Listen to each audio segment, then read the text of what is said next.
to Road Odyssey. I am Bert. Hope y'all are having a fantastic day. So, here we are, September, and National Corvette Museum had their 27th anniversary. Two guest speakers. September 6th was published. Harlan gave a Corvette team update, and then Kai on September 7th gave his update. So just wanted to give y'all some highlights from these so you don't have to, index or go through these really long videos on your own, because they can be up to at least 40 minutes long each. So I'm parsing through them little by little and just giving you snippets of some of the things that they thought were important. So here we go. First off, if you would like to learn a little bit about the Corvette Museum, then go out to corvettemuseum.org. On their website, you will find all of their events, and that's where I found the 27th anniversary celebration.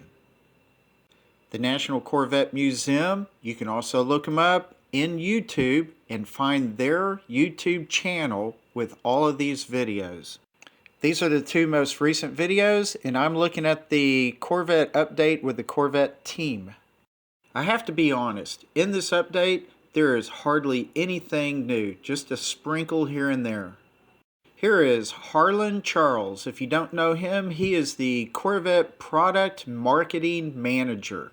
I'm going to run through fairly quick what I thought Harlan had to say that was fairly relevant. One of the first things Harlan goes over is awards, and it's really cool. He did mention that Fox News, being mainstream media, did recognize the Corvette. And even more mainstream media is picking up on Corvette. We got this one, best resale value. I think we've changed the definition of resale value when your car's worth more after you buy it. I can't promise you that's going to be that way forever, but that's where we are now. So that was a good award. This one is a lot of fun. Road and Track to show how the new Corvette with the mid-engine traction can be your year-round sports car. I know half of you are probably cringing, like if there's a raindrop, you hurry home as fast as you can. But the other side of it is it could be your only, you could drive it in the snow, we do, and it's a great car no matter what the weather. And this one is a new one. We're all very proud of it, both up in Michigan and here in Kentucky at the assembly plant about the quality award. The J.D. Power IQS study, we won the highest ranked car in the premium sports car segment, beating Porsche, beating Lexus, Mercedes, all the, there's a lot of high-end manufacturers in there. Corvette is #1 in quality, so that's very important to all of us, obviously. He also talked about this being the very first Corvette having the right-hand drive. Now, they've mentioned this before, going to Europe, Australia, talked about what's going on in Japan and elsewhere. So, not new news, but something they're very proud of. He also went over the stats, which they do this all the time. This is just updated. So, just reiterated, 26,000 plus produced for 2021. He also said that the convertible is slowly but surely overtaking the coupe. So the convertible 42%, coupe's 58%, but that appears to be changing every day. Next, he went over car color combinations, and of course, red with black interior is #1. And anyway, he kind of had a little bit of fun talking about some of the colors where there's just maybe 2 or 3 that have been built, being that they have really strange color combinations, but saying that, hey, this is all up to us. We can buy whatever we want, and they support that. He talked about sales of the Corvette within the premium sports car sector, or in this case, he called it the luxury sports car segment. But again, Corvette outselling interesting cars that he's got into this sector, like the 911, the AMG GT, the F-Type, the Lamborghini, the Cayman, Ferrari. This is very interesting to me that these cars are grouped together. Kind of goes along with my video where I asked the question, is the C8 Corvette an entry-level supercar? He spent a little time with Corvette Racing. I really enjoyed this.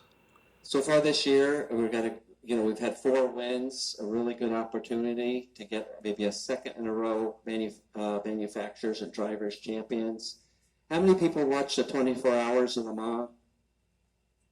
That was so bittersweet. It's so on the beginning, you say if you finish second, you'd probably be happy, but we were so close, less than a minute behind, and it made it tight, nail biter to the end. I think everybody was kind of sort of happy, but it was so close. We really wanted that win. But for our first time there with the new car, you can't be too disappointed. In Harlan's What's New segment, of course, he went over all the colors and the new colors. He talked about the new low-profile spoiler, what it takes to get that. And he talked about the new GTLM Championship C8R Edition Corvettes, which is graphics and paint, essentially. But he went into this quite a bit and, all the details about this package and what goes into it.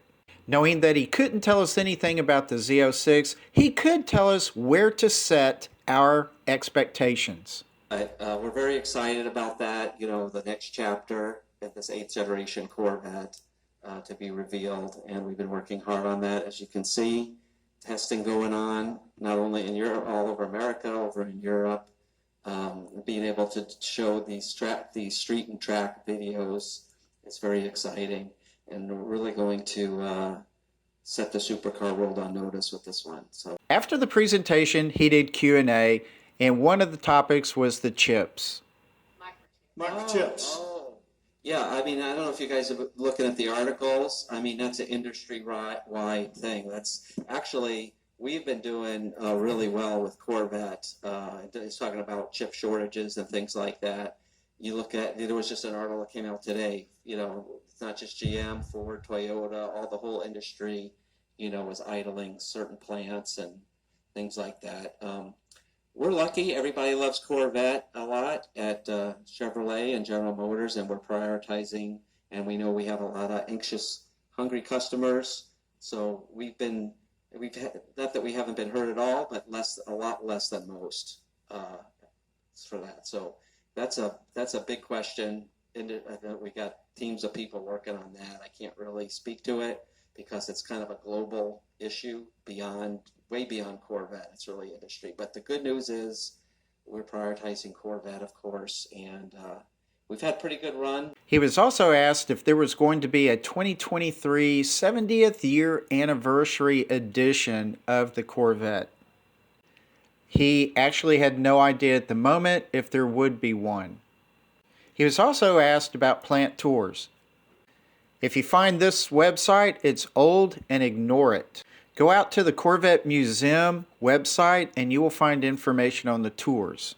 Harlan, as well as the website, will tell you there are currently no tours. So they have no idea when they are going to be reopening the plant for tours. Harlan was also asked about ADS, Available Days Supply. GM knows that people are going crazy with this and that the dealerships are really not doing what GM is asking them to do. And if you want to know a little bit more about this, just go out and watch my video that I made recently. All right, that'll do it for this video. Thank you so much for watching. I really do appreciate it. Y'all are fantastic. Subscribe if you haven't done so already. And with that, relax, take it easy, and I will see you later. Bye.